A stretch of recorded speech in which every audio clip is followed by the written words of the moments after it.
देखिए, अब जो हायर एजुकेशन में जो लोग काम कर रहे हैं उनकी अलग अलग समस्याएं थी। उसमें हरियाणा गवर्नमेंट एडेड कॉलेज के प्रिंसिपल एसोसिएशन थी, उन्होंने अपने कुछ समस्याएं हमारे सामने रखी। उनमें से काफ़ी कुछ तो ऐसी है जिसके लिए हमने उनको कहा कि जल्दी हल कर देंगे और उनकी फाइल चल भी गई है। और इसी प्रकार से Haryana government college teacher association भी हमारे पास आई थी और एक्सटेंशन लेक्चरार की भी एसोसिएशन हमारे पास आई थी। इसके साथ ही all government college ministerial staff association, इसके भी हमारे पास कुछ लोग आए थे। और college teacher association, government aided college और कॉलेज टीचर एसोसिएशन,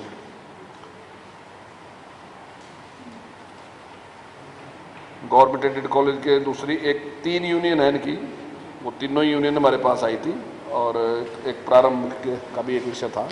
इन सारे विषयों को लेकर जो यूनियन थी वो उन्होंने अपना अपना पक्ष रखा है। उनमें से काफ़ी जो उनकी जो समस्याएं थी उनको समाधान हमने तुरंत ही उसी टाइम कर दिया। और कुछ ऐसी हैं जिनके लिए हमने उनको आश्वासन दिया कि जल्दी विचार करके उनकी समस्या का समाधान करेंगे। कुछ ऐसी भी थी जो संभव नहीं थी, तो उनके लिए हमने उनको ना भी किया है, लेकिन जो सही थी उसके लिए हमने उनको पूरा विश्वास दिया। ये जो तमाम यूनियन मुख्यतः कोई इस तरह की मांगों से जो कॉमन हो या उनके वेतन को बढ़ाने की बात हो, जो कॉन्ट्रैक्ट के लेक्चर काम करें या फिर उनके सीएल को कैरी फॉरवर्ड करने की बात? नहीं, इस प्रकार की कोई वेतन बढ़ाने की या इस प्रकार की कोई बात नहीं थी। कुछ समस्याएं थी इस प्रकार की कि जहाँ कुछ जो जिसमें देरी हो रही थी उनकी किसी वजह से, उन्होंने कहा जिस प्रकार से, तो उसमें कुछ सुधार की बात थी। या जैसे क्लर्क थे तो उनकी एक डिमांड थी कि उनकी प्रमोशन नहीं है। इस प्रकार के कुछ विषय थे, अलग अलग विषय थे, लेकिन वो सारे के सारे हमने उसकी सबकी बात हमने सुनी भी है।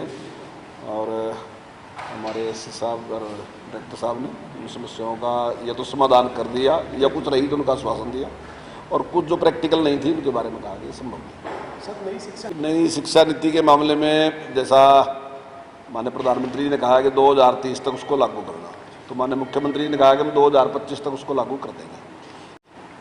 तो हमारा पूरा प्रयास है। उसके लिए जो कमेटियां गठित की गई थी उन कमेटियों ने अपनी रिपोर्ट दे दी है। और अभी कल है, परसों आज है सर, आज शाम को एक है और एक कल। आज शाम को प्रधानमंत्री जी लॉन्च कर रहे हैं सर, कल हमारी है सर सीएम साहब संबोधन। कल सीएम साहब हमारी बैठक ले रहे हैं और आज माननीय प्रधानमंत्री जी उसमें संबोधित भी करेंगे। तो हम पूरे प्रयास के साथ उसमें लगे हुए हैं और आपके चैनल के माध्यम से भी हम विश्वास दिलाते हैं कि हम 2025 तक उसको पूरी तरीके से लागू कर देंगे। प्राइमरी स्कूल खोलने के लिए भी कोई फैसला किया है? नहीं, अभी प्राइमरी स्कूल का फैसला तो नहीं किया, लेकिन जिस प्रकार से स्थिति सामान्य है, अभी हमने 6ठी से 12वीं तक की क्लासेस शुरू की हैं और बहुत अच्छे से वो सारा अभी चल रही हैं। तो अगर परिस्थितियाँ इसी प्रकार की रहती हैं तो अगस्त मास में हम 1ली से 5वीं तक की क्लासेस शुरू कर देंगे।